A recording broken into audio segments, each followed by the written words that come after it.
As per Board Resolution number 33 series of 2021, Biliran Province State University now implements a gender expression policy outlined in section 21.2 of the Student Handbook. This includes allowing students to express their identity freely using chosen attire, names, and pronouns while prohibiting discrimination and harassment based on gender identity. Thus, the Pillar publication wants to hear the sentiments of our fellow Bipsonistas on the said policy and how it will impact their student experience. This is Jerson Bagalay for the newest episode of Vox Pop, the voice of Bipsonistas.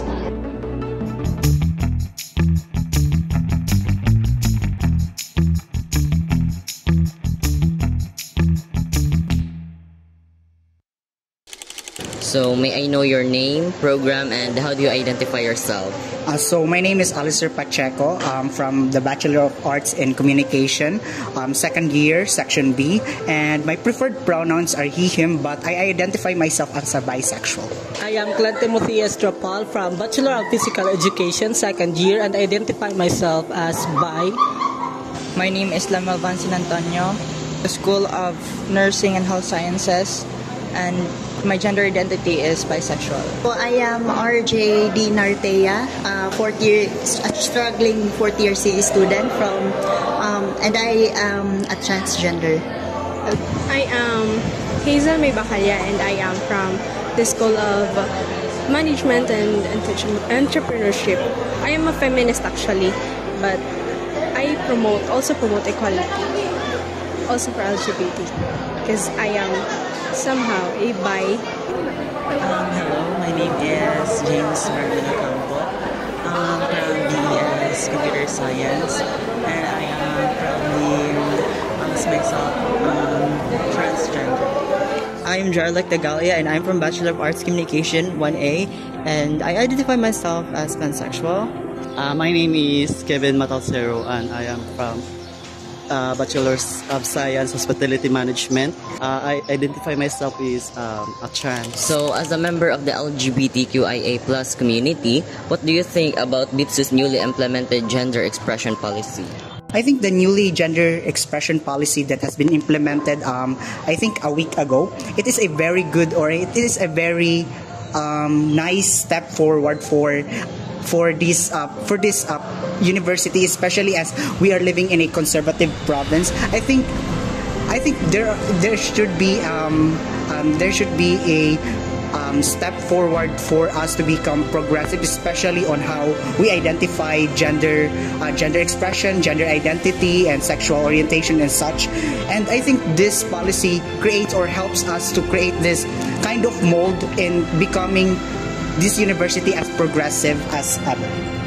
I think this policy is a great policy for LGBTQIA+ members, especially nga makasuot na sila sa uniform na ilang gusto o hairstyle na gusto for gays. What I think about this policy is that it should be subjective only, like if a student like for example, as a person like me who's, for example, still figuring out, I think their gender identity being exposed is unnecessary and should only be subjective to those that wants to really expose themselves to the public. I think dako ra siya tabang for the students such as sa ako which is part of the LGBTQIA+ community, wherein we are able to wear the uniform that we wanted to, and usa siya nga way for us to feel comfortable and to be safe here in the school campus, because I think fashion has nothing to do with education. I think that as long as you are comfortable with what you want to wear and kanang dili siya maka-affect sa imong studies, and of course naapod kay gi-consider nga rules which is to look formal at least. So I think nako siya tabang for us. Actually, I agree with the newly implemented gender expression policy because it promotes equality for everyone, even though they are an LGBTQ. And I highly regard that policy. I highly support that policy. Doon, ang daming advantage po para sa ating mga LGBTQI+ na nagbago ang university, at may mga university na tumatanggap po na sa aming identity po, at pinayagan niyo po nila po kaming magsuot ng aming gustong suotin, magpahaba ng buhok namin, at yan sa aming sarili po. I think I feel comfortable about it because it gives me a chance to express who I am really, which is right now that I'm really having my confidence boost, and right now I'm not afraid of everyone's judgment or what they're expected of me. So that's all. Nindot siya karon nga ngayon kasi karon na siya ngayon na build lang di ani nga about the identity of gender para sa kung kinsa to ang maka sulot og kanang mga uniform like that. So, unsa man ang mga suggestions nga imong ikahatag para maging successful ini nga implementation or bagong nga policy sa BIPSU? I think damo kay kugma ay nakoy suggestion especially on how people should know this kind of policy, because I think social media presence alone isn't enough, and I think there should be a much more wider dissemination of how we treat this kind of policy more seriously, as there are people based on experience na wag gihapon kahibaw ani, and there are people who would close-minded kayo na dili sila ganahan makahibaw gud ani because they have this certain belief na inani ang mga LGBTQ, di ba? Like, I think if there is a wider dissemination of this information, mas ang iyan guro na mahibawan sa mga tao kay to promote equality and also to promote success, especially on how we treat LGBTQIA+ community. That's it.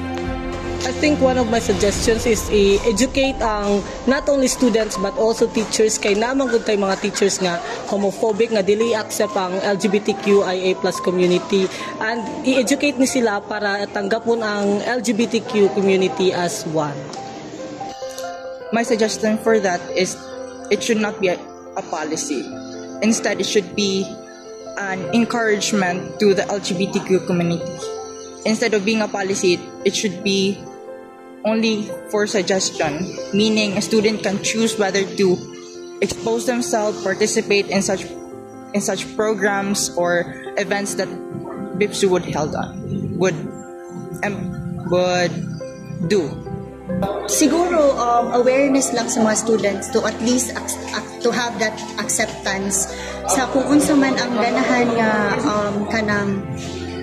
ganahan nga suoton sa usa ka person, sa usa ka LGBTQIA+ community nga nag-eskwela diri, to at least, di ba, to feel that comfortability nga murag wala sila girob ang happiness sa ilaha kasi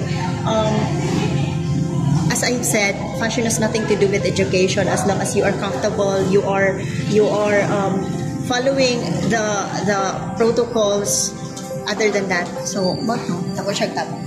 Actually, wala ko'y suggestions, Jude. Pero all I can say is that just keep promoting this kind of policy for the equality, for the LGBTQ to be respected, just like a normal men and women. I think kung successful siya kung accept na sa tanan, accept din sa tanan, acceptance din sa key para mas successful actually kay doon na siya nga gikuan sa mga university, pangarap sa mga university nga magkadain mga para sa LGBTQ+. So, acceptance na lang siya para makakuha na siya mga LGBTQ+. So far that I'm comfortable with the BIPSU's newly implemented gender, I have no problem or I have no suggestions since I feel comfortable and I like the new implemented gender thingy, and I think that's all. Ang kanang respeto lang para sa usag-usa or bayot ka ba babae or lalaki, respetuhay lang para insurance lagi hapon nato ang paan sa atong gender diri sa atong policy pod sa BIPSU. And yes, we heard you, BIPSUnistas. Truly, gender expression is something we should always include in dialogue. Each existence matters, and this new resolution clearly shows how the university cares for each student. How about you, BIPSUnistas? What are your thoughts? Share your sentiments on the comment section below. This has been your host, Gerson Bagalay, and that's it for this episode of Vox Pop, the voice of BIPSUnistas.